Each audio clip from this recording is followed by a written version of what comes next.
Good morning, everybody. Is this on? Welcome to the annual meeting of the Andlinger Center for Energy and Environment at Princeton University. I'm delighted that you're all here today. We have a great program, starting with a keynote address by Governor Phil Murphy, of the Governor of New Jersey. We have an exciting day and agenda planned for you. I want to give a few brief introductory remarks about today's conference. After the governor's address, and the governor should be arriving very soon or at the moment, to my understanding. But just to outline the scope of the day, Princeton E-Affiliates Partnership and the Andlinger Center in general is about trying to make a difference in energy and environmental technologies. And this reaches all aspects, not just technologies, but also policy. So we want to work, take research, and apply it from, academic labs, laboratories, bring it into the private sector, because where innovation happens and where it scales is by the private sector, but also work with the public sector, stakeholders, government, and NGOs, and try and make solutions. So the Andlinger Center is about making solutions to the tremendous energy and environmental problems that we have today. So with that, after the governor's address, I'll just identify a little bit about today's schedule. We're going to start out with, many of you may have been here for last September for a conference called Accelerating Climate Action in the United States. Judy Greenwald, who is our former Andlinger resident fellow, will be kicking off the meeting after the governor's address after the break, and starting out with a keynote of what action items have occurred from that meeting and what was the impact and what were the key themes that came from this meeting. We will then start going into the main theme of today, which is going to be rapid and deep decarbonization. So Eric Larson, who's a member of the Energy Systems Analysis Group here in the Andlinger Center, he will be kicking off after Judy. And then we'll have a panel discussion of foremost experts in the world. We're honored to have Chris Gregg's going to moderate this from the University of Queensland. He's an Andlinger Fellow. But we have Elizabeth Sherwood Randall, who served under President Obama in the Department of Energy. We have Wayne Zhu from the private sector in China, talking about how China is going to a clean economy. And Vijay Swarup from ExxonMobil, and he's going to be talking about the globalization efforts and how we can scale this to not just the US, but to the rest of the world. Because energy, after all, is a global problem. After lunch, which will be in the Friend Center, there'll be signs directing you. We're then going to have some really interesting panel where we're going to talk about academic and corporate partnerships. I emphasize E-Affiliates is all about trying to take academic research and put it into practitioners and the real world's hands. So this year we put together a group where we're featuring a Princeton researcher on key topics such as green cements, wind energy, liquid fuels, alternative liquid fuels, and trying to pair them with industry experts. So we have people from the offshore wind industry, relevant to New Jersey, of course. We have a New Jersey company that's the leader in global sustainable cements. And then we're going to continue on with ExxonMobil. Vijay Swarup is going to talk about the challenges of alternative liquid fuels in the rest of the world. So without any further ado, I want to welcome you all to the Andlinger Center, welcome you to Princeton. So with that, I would like to, at this point, welcome New Jersey Governor Phil Murphy.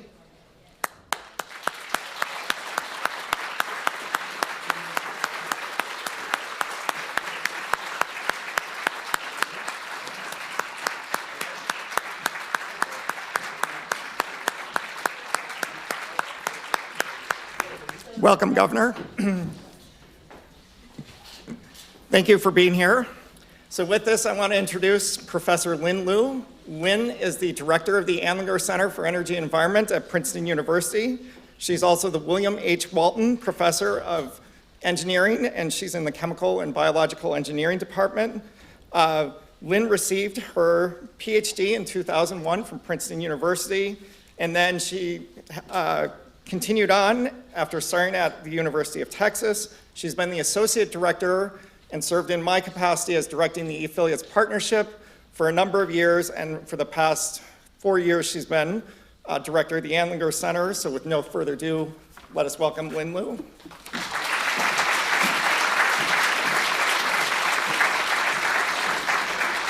Well, good morning, everybody, and thanks, Mark, for those introductions. Welcome to the Andlinger Center for Energy and the Environment at Princeton University. It's my great pleasure and honor to introduce Governor Phil Murphy to give our keynote address today. So Governor Murphy has brought confronting the global climate challenge to the top of New Jersey's agenda. In fact, he's set a very ambitious goal for the state to be 100% clean energy by 2050. Within weeks of taking office in January 2018, the governor took action, initiating the process for New Jersey to rejoin RGGI, the Regional Greenhouse Gas Initiative. And then in May this year, governor signed twin energy bills into law, providing zero emissions certificate for nuclear energy, as well as raising the renewable portfolio standards to 50% by 2030. So this second law set the stage for a unanimous vote from the New Jersey Board of Public Utilities for a 1,100 megawatt offshore wind solicitation. And this, by the way, is the nation's largest yet single state solicitation. So thank you. The governor had clearly developed a plan to hit the ground running, no doubt drawing from his more than 20 years of experience at Goldman Sachs and the policy research that was completed over the past few years at New Start, New Jersey. This is the think tank that he co-founded with his wife, Tammy Snyder Murphy. So we will look on with great interest as the governor continues to work to transform New Jersey into a national leader in clean energy with policies that support economic growth, workforce development, and infrastructure modernization. It goes without saying that the Andlinger Center stands ready to help you and your administration on your quest to put New Jersey at the forefront of combating climate challenge. So we're really excited to have Governor Murphy here today as well. He draws on his experience as the U.S. ambassador to Germany under President Barack Obama to highlight how local and regional strategies connect with global efforts to reduce greenhouse gas emissions, signaling that we collectively value an environmentally sustainable future. So without further ado, please join me in extending a very, very warm welcome to our governor, Phil Murphy.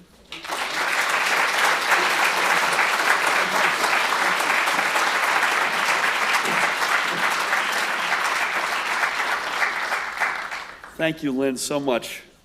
What a great room. I'm so honored to be here. Good morning, everybody. Morning, class. It is such a treat to be with you all today.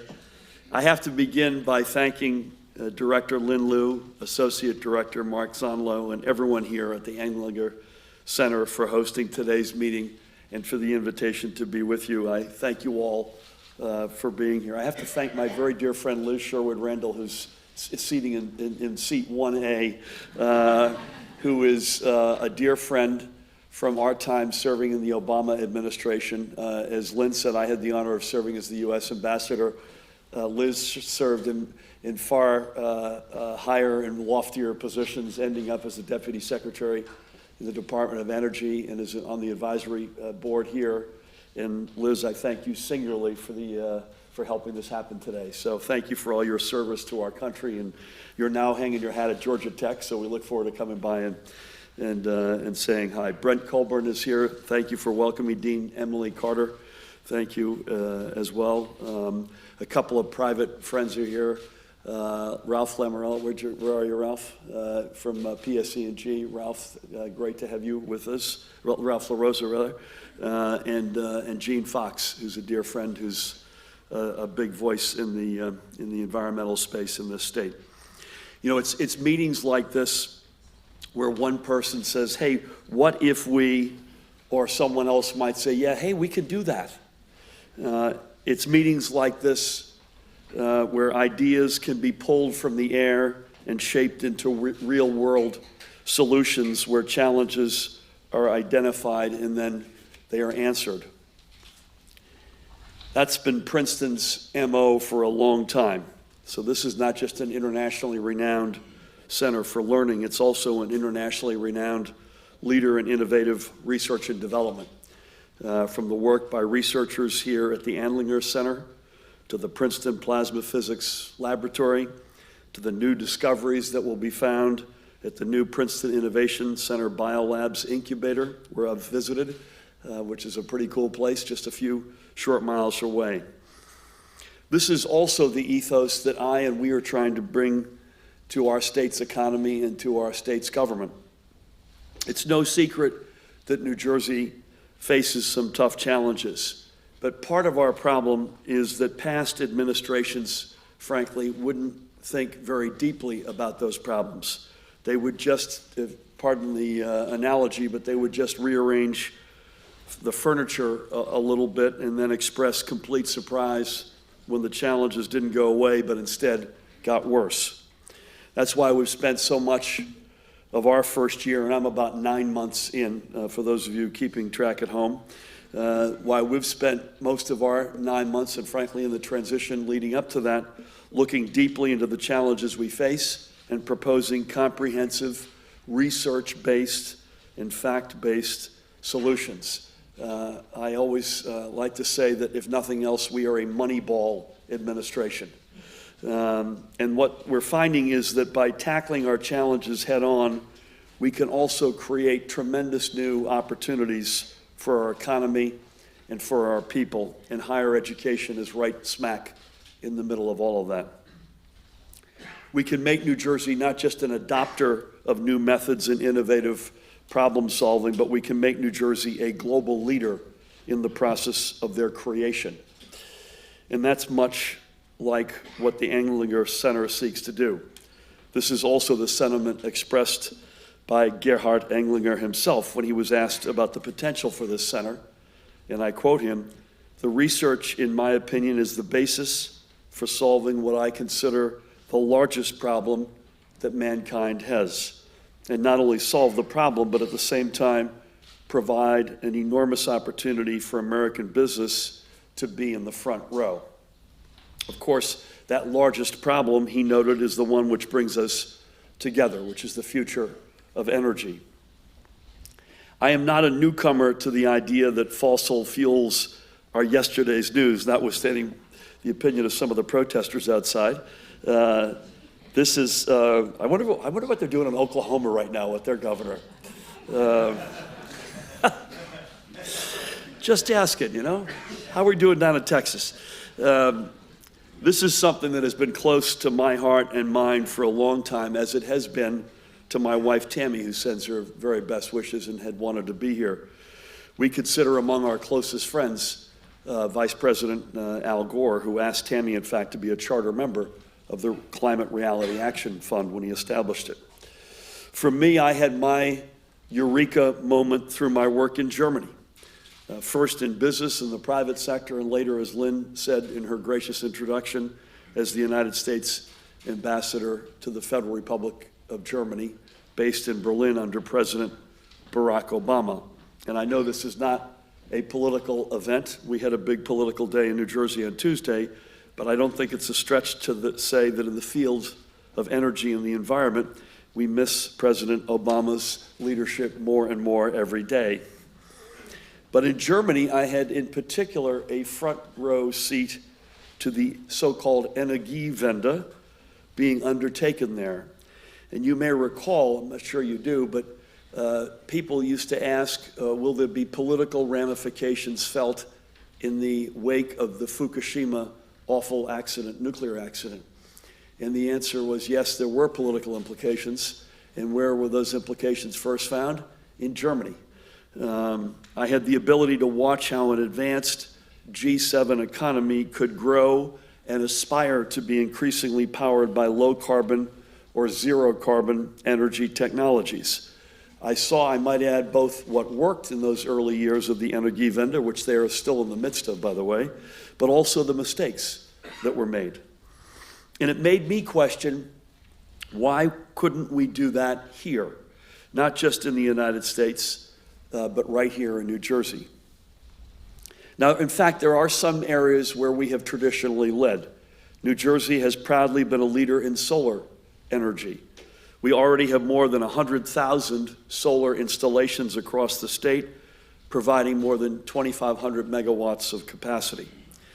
In addition, our nuclear generation plants, which are never without controversy, remain an important part of our energy future and an important bridge for us as we look to bring clean energy capacity online. And both together, solar and nuclear, also provide, importantly, in excess of 11,500 jobs for our residents. And Ralph knows this all too well in his leadership capacity at Public Service. But the truth is that New Jersey has pretty much just put all of its clean energy eggs into these two baskets, one of which, nuclear installations, are decades old. And over the previous administration, a few of these eggs cracked. We were pulled from the Regional Greenhouse Gas Initiative. We watched as a bill was signed to spark the wind energy economy, but then nothing was done to create the necessary market structures. Within weeks of taking office this past January, we set in motion the process of re-entering RGGI. Gene, you'll be happy about that, I know. We set in motion the process for building out our wind energy market. We joined the U.S. Climate Alliance. We reversed New Jersey's course and now stand in favor of a permanent ban on fracking in the entirety of the Delaware River watershed. And I might add at this, as I speak, New Jersey now holds the chairmanship of the Delaware River Basin Commission. I signed a tough law that effectively prohibits offshore fossil fuel drilling, which the Trump administration had been promoting. Now, about 9 months into our term, we've not only got New Jersey back to the line of scrimmage, we're looking to push the ball downfield. The Ivy League leading Princeton Tigers, undefeated, are playing Yale tomorrow, so I felt a football analogy seemed to fit in. Now, Liz and I both went to Harvard. I am currently, in my capacity, an ex officio member of the Princeton board. Let there be no doubt who we want to see win tomorrow, okay? Let there be no doubt. There's no love lost for Yale in this room right now. Let me get that off my chest. In fact, that's the real reason I'm here this morning. I wanted to go over some plays that I thought Princeton should run to. Excuse me. I don't know what came over me there. New Jersey has now set one of the most ambitious renewable energy portfolio standards of any state in the nation, requiring 21% of the energy sold in the state be derived from solar, wind, or other renewable or sustainable technologies by 2020, 35% by 2025, and 50% by the year 2030. We've also set goals for the implementation and installation of energy storage technologies. Our aim is to achieve 600 megawatts of storage by the year 2021 and 2,000 megawatts by the year 2030. Utility companies, as Ralph again knows best, are being required to undertake energy efficiency measures to cut electricity and natural gas usage, a recognition that we can't focus just on energy production. We also need to look for the energy that we don't need to produce in the first place, and I would give PSE&G a huge shout out as a leader in that respect. Our Board of Public Utilities has also begun the process for opening up our solar market to the community solar sector, an important move forward for underserved and overburdened areas of our state. And I'll give you as an example, Newark's South Ward, where I was a couple of days ago, which sits in the shadow of one of our nation's busiest ports and a spaghetti tangle of highways, where children suffer from asthma rates many times that of their peers elsewhere because of dirty air from fossil fuel emissions. And I have to say, not just community solar, but environmental justice is at the center of all of our energy aspirations. We too often think of, as we should, by the way, wide open spaces and clean air and the Atlantic Ocean and all the requirements and responsibilities that we have to maintain all of the above, but we too infrequently think about our inner city and underserved communities and the environmental damage being done there persistently. We think community solar is a major weapon in pushing back. It's not the only one, but it is a major weapon in turning that reality, that narrative around. And in addition to all of this, we are undertaking the drafting of a new energy master plan, which will be our roadmap to achieving our goal of a 100% clean energy economy by the year 2050. Lin alluded to this, but one of the linchpins for reaching that goal, one of the major linchpins, in fact, will be offshore wind.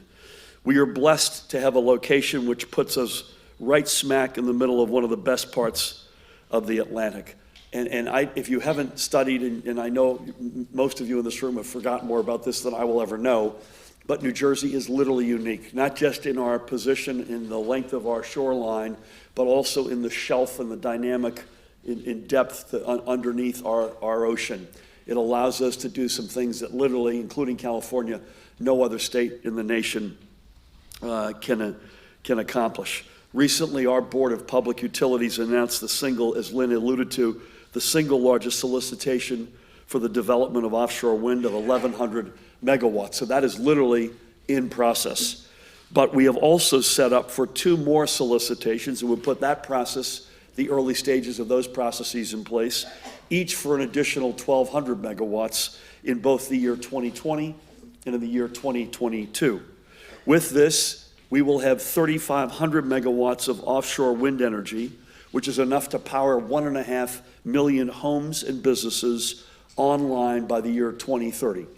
So it's incredibly important for us to not just do the 2018 solicitation, but to do 2020 and 2022, which gives you at the back end, Bob Gordon is here on the Board of the Public Utilities. Bob, nice to see you. An 8-year run to that deadline that we've set for ourselves of 2030 for 3,500 megawatts on board. And we believe that we will have the latitude to do just that.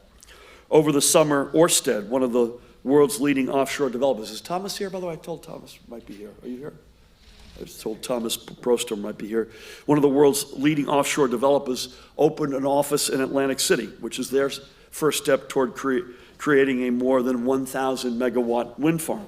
Last month, during our economic mission to Germany, which was very successful, I was proud to announce that Energie BW, or ENBW, another leading wind energy developer and operator, will be opening an office in Hudson County.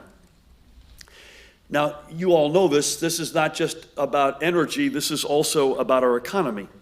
We know that for about every dollar invested in offshore wind, it returns about double that in economic activity. And if that weren't enough, we could create, we believe, 4,300 or more union jobs, and that's a big deal in a proud union state, and see a total impact of over $700 million from the offshore wind piece alone. To achieve these goals, clean energy is a central part of the master economic plan for New Jersey that we unveiled last month.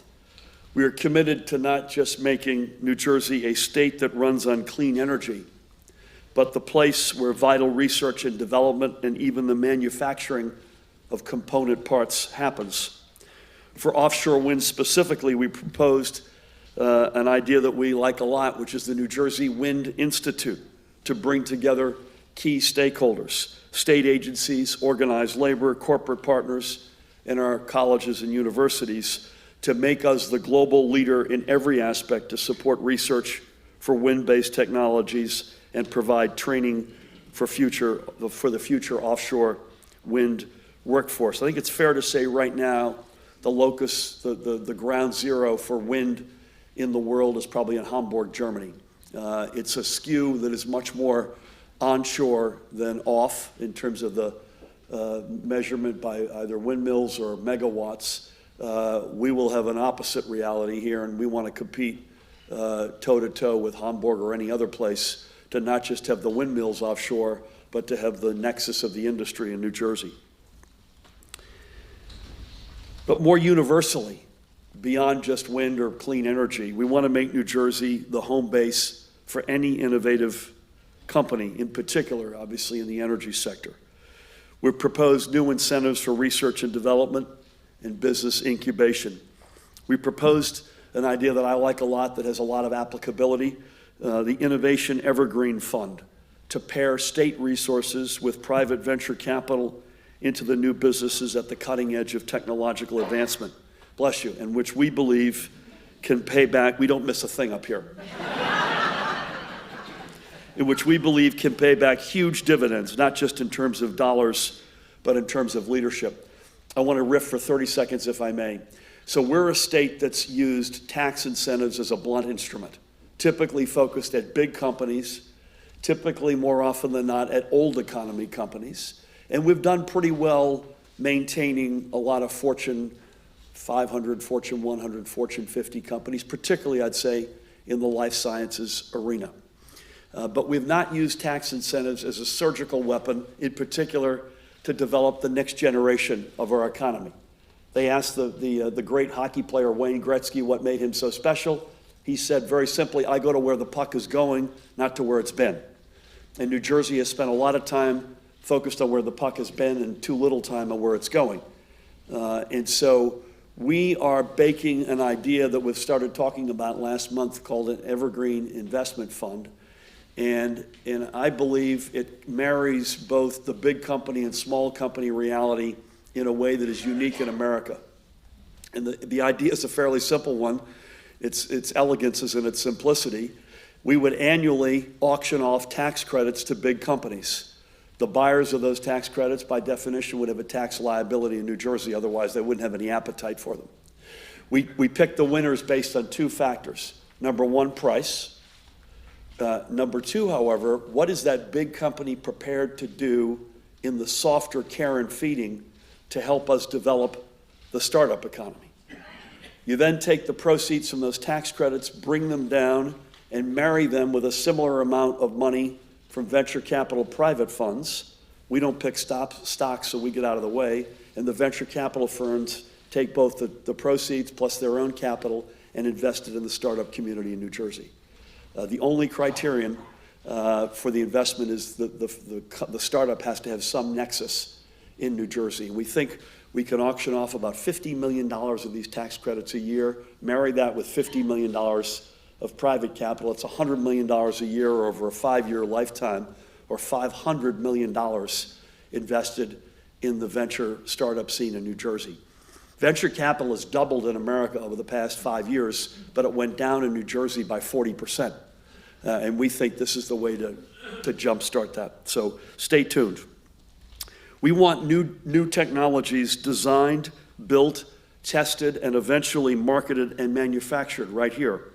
This is how we not only make New Jersey a global leader in clean energy, but also how we make New Jersey a global leader again in the innovation economy. And I say again, if I were standing before you with a plan to manufacture automobiles in New Jersey, you might rightfully ask question my level of sanity. New Jersey reclaiming our space in the innovation economy is completely within us. It is completely within our DNA. You can make the assertion with great evidence that New Jersey was Silicon Valley before there was a Silicon Valley. Bell Labs alone had 8 Nobel laureates and 3 Turing Prize winners. We had Sarnoff Labs, we had AT&T, we had life sciences, bio, Alexander Graham Bell, Thomas Edison. The list is long in terms of our DNA, whether it's our location or certainly institutions of higher education led by Princeton. The whole notion of the innovation economy was born in this state, and our job right now is to make sure we give it life to get it reborn again. And this pursuit, by the way, is not theoretical. It has already started. So among other things, I would ask you today to join us. And so as you have your what if and yeah, we can do that moments, I also ask you to think of them in a little bit more specific sense. What if we do this in New Jersey? And yeah, we could do that in New Jersey. We have everything you need right here. And it begins in many respects with Princeton. I thank you again for allowing me to be with you this morning.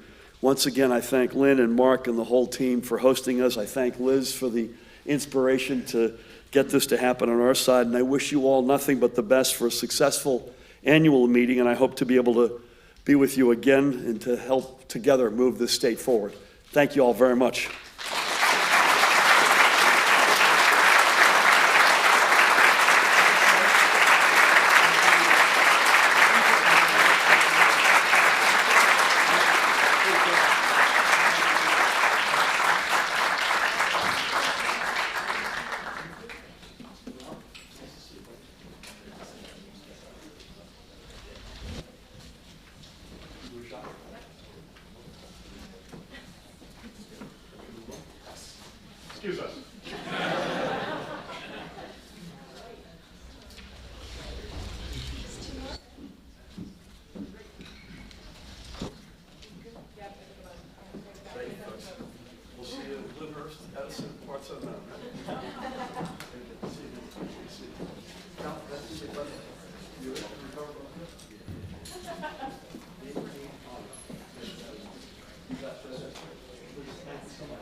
Thank you, Governor.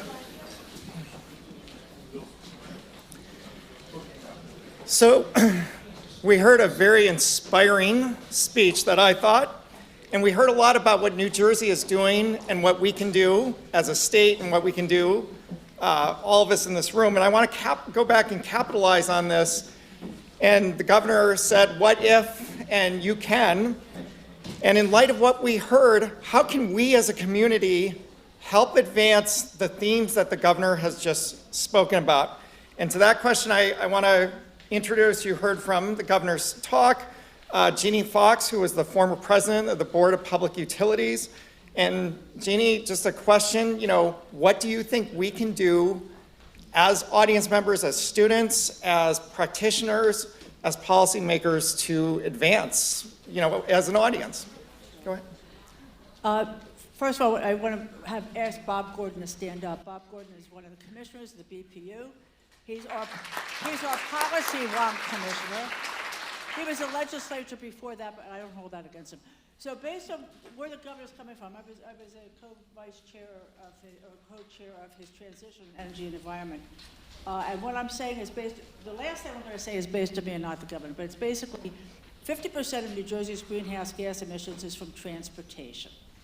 So electric vehicles are the thing. If you can an EV commute 25, 30 miles round trip, that's a really easy thing. And if you can't afford an electric vehicle new, buy a used Tesla if you're a professor, or buy a used Leaf if you're not a professor. And they also use less maintenance. Second thing is 20% of our greenhouse gas is from electricity generation. New Jersey has done very well in this area, a large part due to the nuclear power plants that public service has down in South Jersey. But if you have a home, put solar on your roof if you don't have trees. But about 50% of our people, businesses as well, can do this and have done it. And as you heard the governor say, there's over 100,000 now in the state, mostly in homes. We are now starting, about 50% of renters have trees. We're starting a program that the BPU is doing called Community Solar. There are proceedings ongoing now. Comments are due in by the end of this month. But they will be doing community solar pilots for 3 years. And with that, they're focusing on low minority income for a big portion of that, but also you don't have to be low minority income, but that's a very important thing to the administration. And obviously solar can fuel your electric vehicle if you have it on your house. Thirdly, 30% of our greenhouse gases in New Jersey are from heating, which is residential and commercial and industrial. So if anybody you know has oil heat in the state, please get rid of the oil heat. You can convert to just a gas heat, which is less fuel, less greenhouse gas emissions, but also the electric heat pumps are good in most places of the state. And also, go to the BPU website, the Clean Energy Program website. It has a lot of programs. I want to mention one, though. For energy efficiency for homes, there's Home Performance with Energy Star that's been around a long time. You could also use LEDs for and buy energy efficiency appliances. Also in heating, well, that's really the heating issue. And then, this is not the governor's, this is mine, is go vegetarian. Or if you can't, like I can't, cut back dramatically on your pigs, your cows, lambs, all that kind of stuff, because that's, for the world, about half of, I think almost, of the methane emissions in the world. And thank God a lot of young people are going vegetarian. I can't do it, but I don't eat meat at home. So that's really the basic it. Environmental justice is huge, as you heard the governor said, help with that. The Energy Master Plan, you can comment on that. It's ongoing meetings and hearings and comments on that. Energy storage, if you're, obviously, Princeton is one of the places that has a microgrid. BPU is working on microgrids, and you can get engaged in that. And Princeton was one of the leads. I think that's really it. Great. Thank you very much, Jean. So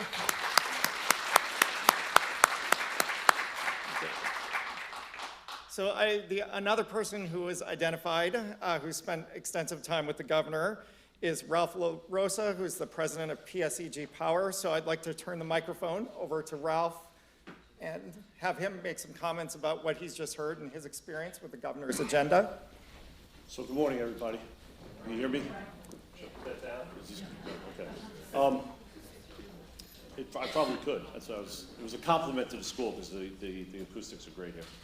So there's probably no one in this room that at some point isn't mad about something we're doing at PS. But that means that there's probably something that we're doing that you like as well. Because we're trying to do a lot of what the governor talked about here. If you're not familiar with PSEG, I'll just give you a quick background because I think the context is good. Draw a straight line between the George Washington Bridge and the Ben Franklin Bridge in Philadelphia. Go 30 miles on each side and we pack in 2.2 million electric customers. We got about 1.6 million gas customers in that area. We also are running the Long Island Power Authority for LIPA, as Governor Cuomo asked us to do after Sandy. I was in charge of the utility when Sandy came through. You don't need to tell me about climate change. I'm not going to get into the policy conversations about how, why, if, when. I just know that was a bad day. I will also take you back to 2003 because many people forget about 2003. The lights went out in the Northeast. I was in the control room. Another bad day. People care so much about electricity that it's so important, it's become so important to our lives, we have to find ways to continue to deliver it, but there's multiple ways to deliver it. And now I've moved over to the unregulated side of the business, our power business, just in the last year and a half. And we have one coal plant left that we're closing. We've closed the 2 plants in New Jersey, but it takes some time. So we've got some people mad because we're not going fast enough. We're going as fast as the grid will let us. We've got some new gas plants that have come online. They're fossil fuel. They're needed in the interim. Okay, they won't last forever. We run nuclear plants. We have a number of nuclear plants that are in South Jersey. We have 2 plants that we're part owners in Pennsylvania. They are there. They are carbon free. We should use them as long as we can. We have solar plants that we've put all over the country, and we've done a lot of solar here in New Jersey. We've got over 1,000 megawatts of solar. We should continue to do more solar. And we are partners with Ørsted now, as they've just combined with Deepwater in the offshore wind, one of their offshore wind leases. So we are trying to do everything, a little bit of everything, because we know we have to get to a better place. The one thing we are also very, very strongly behind is energy efficiency. We're probably the only utility that's in the country that's out talking about energy efficiency and pushing it as hard as we can. The only place we get some people mad is we think utilities should do it, because we think it's an access that should be provided to all of our consumers, not just to those that can afford it. So we think utilities should be the deliverer of energy efficiency.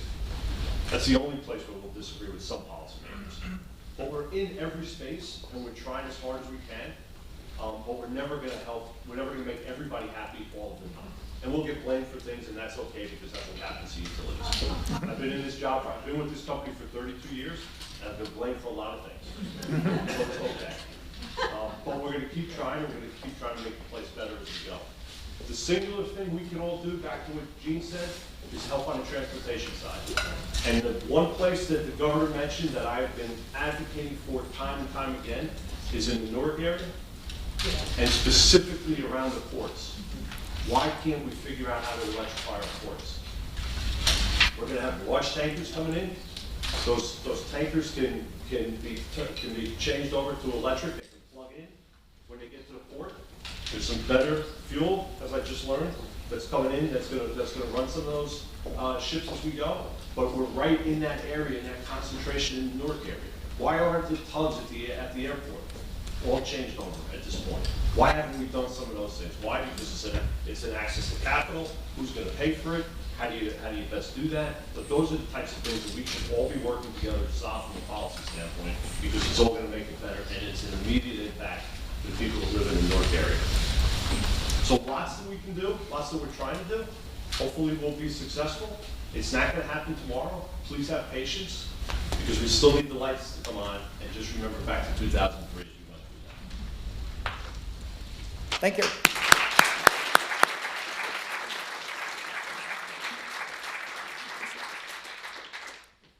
So So we've heard a view from the regulator side, from the power generation, the utility side. I'd like to open it up, and in specific, open it up to some of the younger scientists and students here.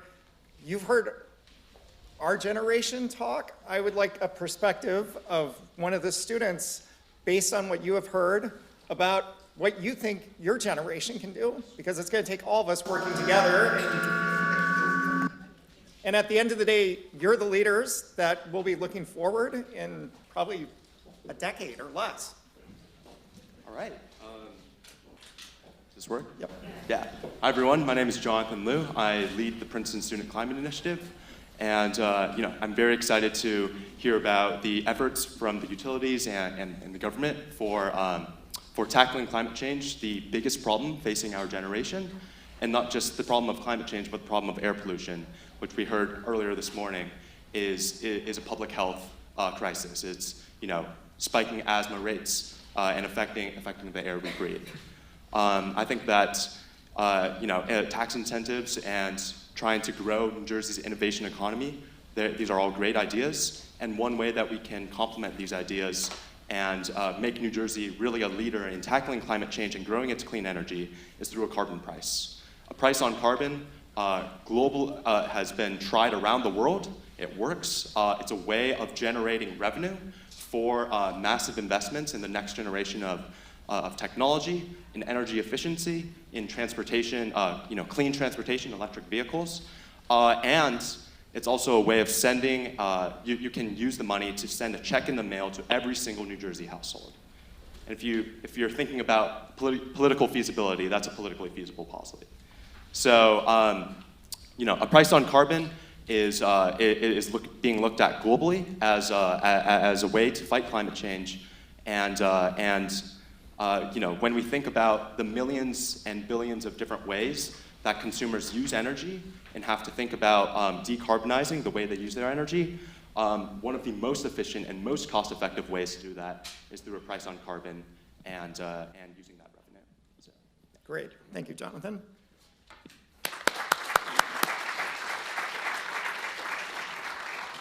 So we have a couple minutes. I'd like to open it up to maybe one or possibly two questions from the audience, and then we'll take a break. Do any of you have questions, or my fellow faculty colleagues, or those of you in the audience? No one? Oh, back there.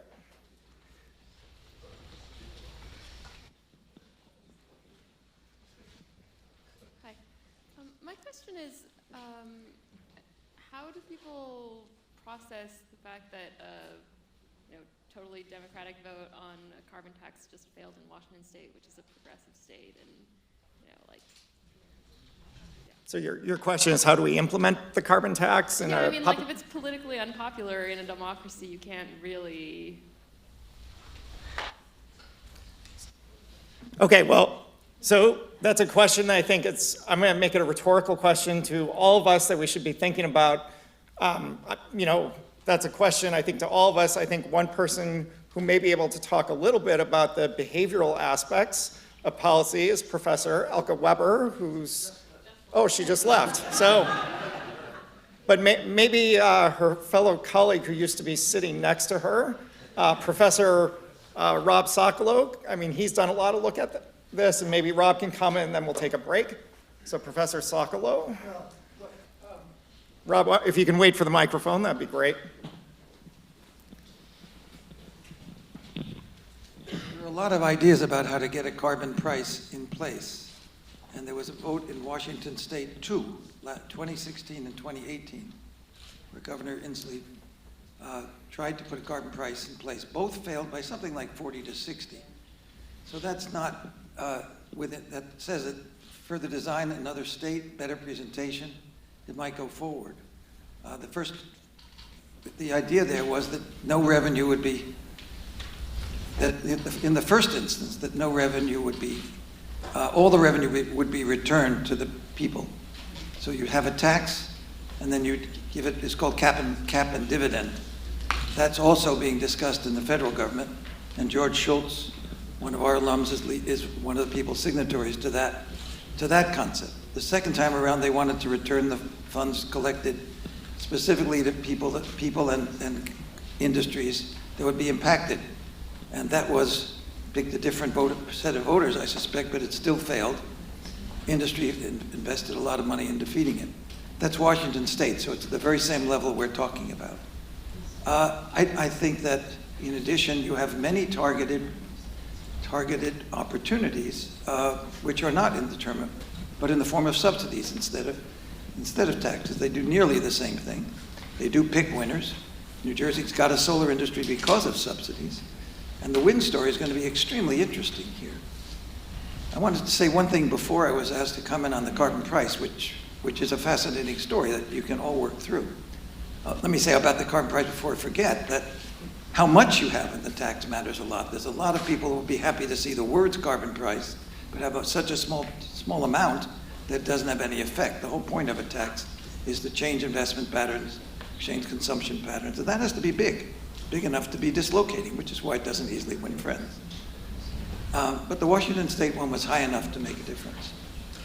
The thing I want to say to the group, and it's partly based on my own career, is when you think of New Jersey, think of it as a place to do research that is basically case studies that are generalizable. This wind story is going to unfold in the next 10 years here.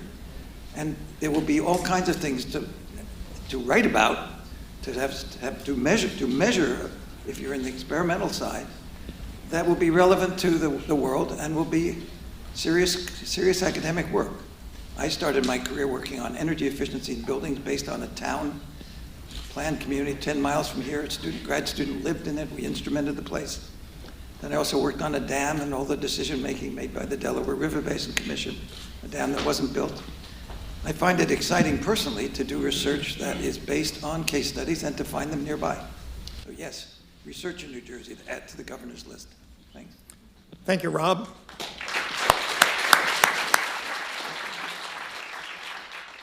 So thank you all. We are going to take a half-hour break, and then we will reconvene at 10:30 with the start of the lightning rounds for the panel. Thank you.